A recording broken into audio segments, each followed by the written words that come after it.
This episode of TRS is brought to you by Snap back into the 90s with a totally rad Cloud9 watch. Visit cloud9watch.com/TRS for more info and a sweet 50% discount. On today's show, we all become superheroes and step into the world of DC Universe Online.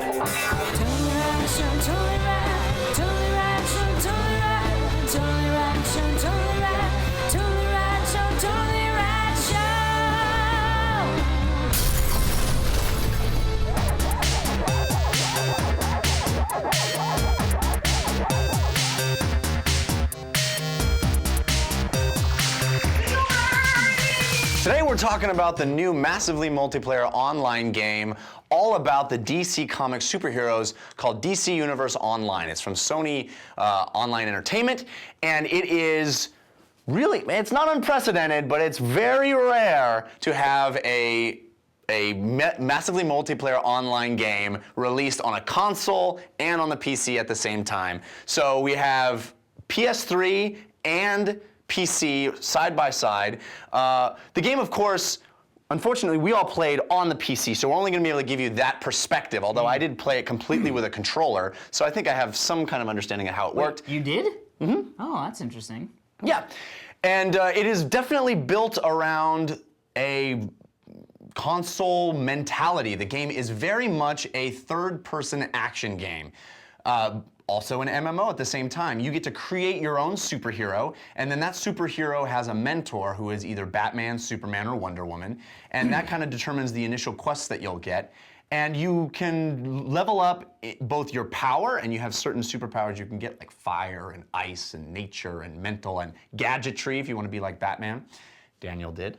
Mm-hmm. And you also have weapon skills that you can level up. So your weapon skills you accomplish by doing classic Devil May Cry-esque button combinations like tap, tap, hold, or X, X, Y. I happen to be playing with an Xbox controller. I'm thinking about it. Or you'll do it on your mouse if you're playing on a PC. And then your powers are much more like the standard MMO skills, where you'll fire off your skill set by pressing one of the number keys. On a controller, you'll hold the trigger and then press one of the buttons, either left trigger or right trigger, depending on which set of skills you want to use. So the game takes place in a universe that is very much inspired by modern day comics, not the classic, Champions Online and City of Heroes did much more of that 60s and 70s nostalgic comic book world. This is very much grounded in what's happening in comics of the modern era, designed for the most part by Jim Lee. There are a lot of end instance cutscenes that are all Jim Lee art, so there's tons of Jim Lee art in this game. A lot of voiceover. I was surprised. Almost all the quests have voiceover. Yeah. Which is, that was like a huge thing. All. Yeah, I think maybe even all. We haven't gotten to the level cap, but I think probably all. Level cap's 30. I'm level 15 right now. I think we're all about 17. We're all in the mid-range. Alex. Yes. Big fan of MMOs, I know. What did you think? Played a number of them. This, of course, very different.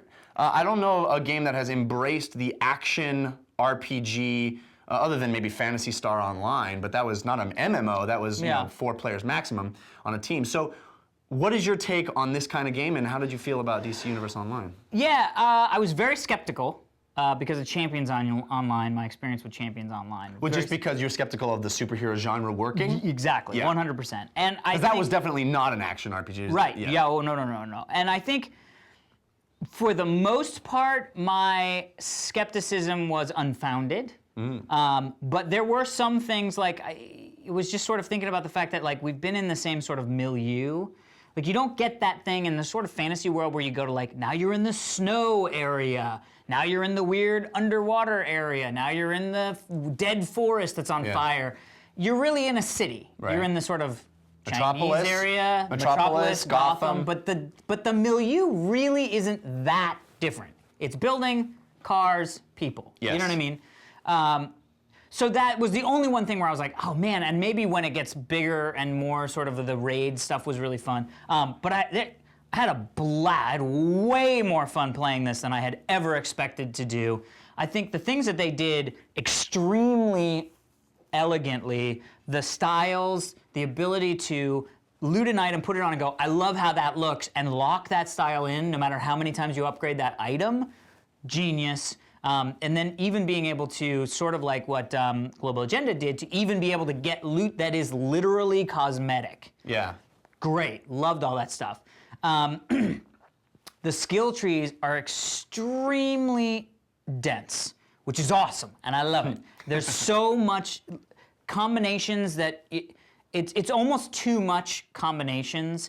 And the good news is respecking is fairly inexpensive. And you can, I think that's a really great point, because even within one power designation, you can really create your own superhero. Correct, 100%. So the couple things, I hit a little bit of a wall, and I'm not gonna say that I think it's a fault with the game. I'm excited to see what the other side of that wall looks like to me.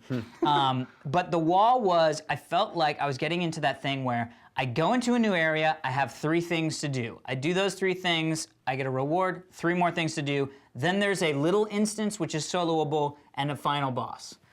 That is, so far, a little template-y. Everything that I've gone into and done is exactly that. Yeah. No deviation. That's where I think I might have hit a little bit of a wall. I ended on the Joker stuff, and in doing so was sort of like, ooh, I see this. I see where it's going. And, you know, getting the loot, and I was like, but I really just want the loot that I'm going to get from the quest turning in after killing the big bad guy in the instance, which I know is going to happen in about half an hour. I just want to get through these quests because I got to get to the... Yeah, a little predictable. A little predictable. Now, it may open up because the raid That's stuff... not different than every... that's not that different than... That's very different than a lot. That's totally different than WoW. There was no set structure That's of never 3 been quests. I feel like there was that's never my a thing experience with WoW, what In you WoW, just it was said. never, there are 3 quests, you turn them in, 3 quests, you turn them in, you go into an instance, and then you finish that boss, that's it. There are instances throughout the leveling, but they're not, you don't have to go in. I think, I mean, like, the sentiment, I mean, it is the feel very MMO similarly thing. about WoW. It's like, I'm just doing the same thing over again, and here I go, new area, and I'm doing the same thing. I know over one of the and big again, things you know that what I mean? you- like that feeling is still there. I know one of the big things you've always wanted is a viable MMO that is in a modern setting. You've always wanted that Grand Theft Auto kind of MMO experience. And one of the things that I think is really unique about this game is that, and I've never seen it in an MMO, correct me if I'm wrong, but is there really are exploration ideas. There's almost Crackdown-esque orbs to find. Not nearly as many, but there are hidden things to find. There are exploration quests that are just about exploring. Each area has little exclamation points that are hidden around, and if you collect all of them, you get experience. So, is this kind of what you were looking for? Well, or you have it's not really it's not really. I think that the idea of that is like, wow, it would be great to like feel like I'm in a living, breathing city like now and live as like this alternate life, which is probably what Second Life is like, but not really, because that's, I mean, this is more fantasy. This is like comic book world. Sure. That being said, freaking awesome game. Dudes, awesome. Awesome. Yeah. Awesome. Yeah. Awesome. The customization is awesome. I mean, like, stylistically, like just the idea of making your own superhero in there's so many facets to the creating. It's not just my face and not just this power, and it's like there's so many little tiny facets. And that's always been one of the hallmarks of superhero MMOs in relation to others, is that that's the fun. I mean, because that's what we did as kids. It's like, I invented my own superhero. I tried to draw him. You know, I named him. And I I wanted to try one of the templates, because you can do this thing because the create a character is so expansive that you can literally say, you know what comic book character I like? I like the Green Lantern. You can click template Green Lantern, and it gives you a sort of generic version of what the Green Lantern, how you would organize yourself to be. Or maybe a female version of the Green Lantern. Well, I think that's what's great. I want important to try say is it's well worth spending $60 just to watch the opening cutscene in this game. It dawned on me while watching it is we have Actually, it's been released. It was released as a trailer. Oh, was before it? the game So even came out. it's a complete I know, waste it's of like, money. But the game's good too. If that's why you're buying this game, it's wasting money. Wait for a sale. But it dawned on me when watching that we have never seen these characters in this way. We have seen the Marvel Universe tapped in basically in a 3D CG movie, but gritty. We don't see them interacting with each other like that. We don't in a 2D regular cartoon, yes. and there have been movies about the individual characters, sure, Yeah. but like most of them not handled in this style and in this tone. And I was like, whoa, this is cool. The DC universe is kind of rad. Well, actually, there's a whole ton of DC animated films that have been coming out over the last 2 or 3 Yeah. No, but years. they're 2D films. Oh, yeah. They're not in this, like, because see what when you're saying. it's like, it looks like Gardens of the Ghoul, you know, like badass. Gardens of the Ghoul. Guardians of the Ghouli. But You gotta guard your Gahuli. more than that, I was an acrobat, and I was so excited. You guys, we were talking about how Global Agenda, we were so excited. Jetpacks can fly. Yeah. I mean, these guys were Superman flying everywhere. I mean, you just fly, you pick up and hit the spacebar, you're flying. Yeah. I was acrobatic. I was leaping over buildings, freaking grappling on, and then I got the grapple from building to building Yeah, now, amazing. sideways. So I'm like Spider-Man. It's amazing, New so Dawn much has- fun. has My risen. one gripe though is. It's very. I thought it was more action gamey at first, and then I hit the MMO wall where I'm hitting buttons. I'm very. Global Agenda wasn't hitting buttons. This game, I'm hitting buttons, and it's a little bit. Well, I'm just gonna piggyback on what you guys said because I adore this game. It's the most fun I've had with an MMO since WoW. I mean, other than WoW, ever. I think I love it. I don't want to. It looks gorgeous. Yeah. It is spectacular. What you said about the opening cutscene, I will say about the cape physics. You can buy this game just for the cape physics. When you get an awesome new cape and you take off and it flutters in the wind, I'm like, Yeah. this And is... I'm actually wearing a jetpack, just everybody FYI, so that's happening. There are so many smart decisions they made in this game, and I thought it was going to be impossible, as a huge comic book fan, I thought it was going to be impossible to make it feel like I was in the DC universe when it was populated by a bunch of people that were created by users, or that I was created by user. But they do such a wonderful job of putting all these DC characters in the world. It is great. I can't recommend it high enough. Definitely. Such a worth win, doing. and out of nowhere too. Yeah. So. It makes a game like WoW look stupid, in my opinion. Yeah. I mean, Bold words. cutscenes after every battle that are amazing. I mean, like, Yeah. are you kidding? Yeah. Yeah. Great game. Epic. Kudos, Sony. All right, everybody, be sure to stick tuned for this day in Rad History. But first, sponsors, Daniel. Sponsor me. We are sponsored by Cloud9 Watch. Booyah. Now, I don't know if you guys remember the 90s as clearly as I do. The go-go 90s or the slick 90s? But do you remember this?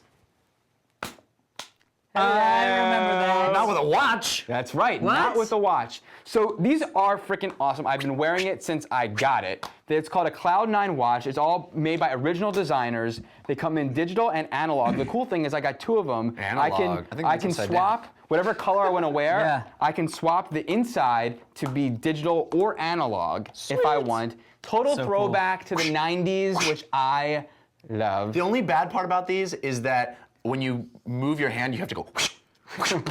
Bad part And I'm like, or amazing? all I do all day is I take it. I'm like playing with it all day, and then people are like, what? Hey, what do I get one? Cloud9. So cloud9watch.com/TRS, and you get 50% off. Ho! Half off. So You can buy That's a 2 lot of watches off. for the cost of 1 watches. I love it. I wish I had 2 watches when you said that, because that would have been amazing. I'm very excited because I think we're gonna fist pump it out with these watches. Hell yeah, we See are. you tomorrow. Tomorrow, we read the comic Return of the Dapper Men. So today is February 3rd, and on this day in Rad history, 1876, Albert Spalding, with $800, starts Sporting Good Company manufacturing first official baseball, tennis ball, basketball, golf ball, and football. Wow. And Spalding was able to raise to stardom in starring opposite Tom Hanks in Castaway. That was actually his brother, A Wilson. long way to get there. That's also, according to Bill Cosby, why there's air. That was because of putting it in balls. Putting it in blow-up basketball. Any phys ed major will tell you. Hey man, good times. I love old Bill Cosby routines. I love Spalding.